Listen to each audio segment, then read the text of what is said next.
Good morning, this is meteorologist Steve Krasnowski. This is a weather briefing storm scoop update for Wednesday, January 13th, 2021. We'll call this one Shots of Waves.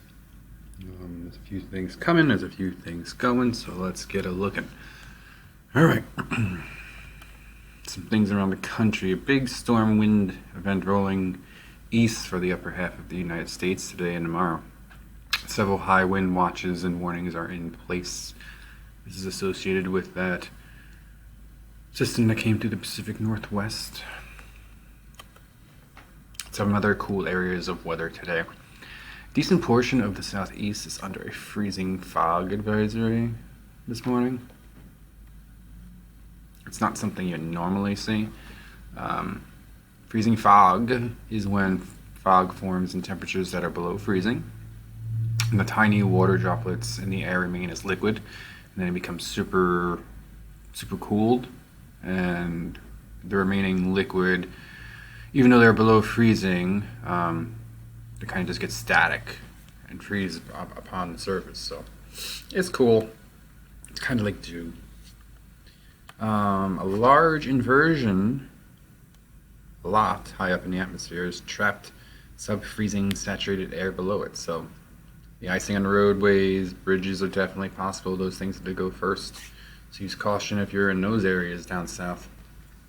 The broader picture, the U.S.-Canada border region is still sourcing pretty much all of its air from the Pacific this morning, as highlighted as some of these back trajectories.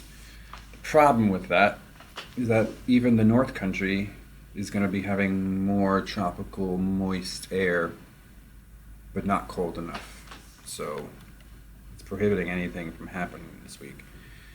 This weekend we'll have a front move through. Ahead of that, there's a possibility of some snow and rain showers in the northeast. Mostly midday around Thursday. Best chance right now looks across southern New Hampshire, as far as south as maybe Boston, so keep an eye on that. Here is that cold front rolling in this weekend. GFS still a tick faster, Euro a tick slower. Both showing some snowy, wintry weather behind and to the north. Euro more than GFS, so if heading to the Smoky Mountains this weekend, there is a shot of some snow there, but nothing too much to worry about accumulation-wise. Up here in the north, Euro and GFS ensembles are closer for Saturday. Euro's still a little more robust, decent signal for mountain snow. Rain and ice may mix with snow even up in the mountains on Saturday, as the storm keeps trending a bit colder with each run, but again, not enough to get much out of it. Ski country should be, they should end up with a net snowpack game. About an inch of QPF falling as snow would be a huge boost, but I don't know. It's too early. Along the coastal plain, 1 to 2 inches of plain rain will bring a sad return to the bare ground. It won't look like winter. And if you want a big storm for next week, and that's what we have to talk about is next week, this is textbook. Ridge cresting into Montana. Don't look at the time frame, it doesn't matter, it's too far out. But this is the scenario the next week or two, maybe even 3 weeks. You need that blocking, you need that cold. Finally, something interesting on the models, because it's been quiet.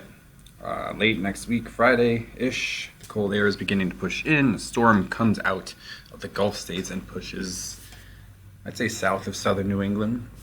Maybe some bombogenesis. Again, this is way out there, so like we're kind of grasping at straws here.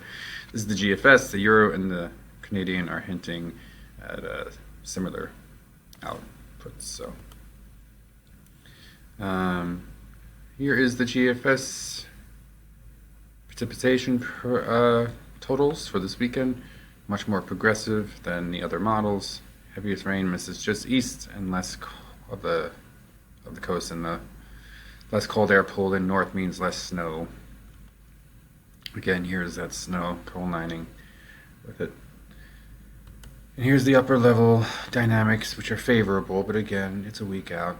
So we'll see. Anyway, that's it for today. Meteorologist Steve Krasnowski.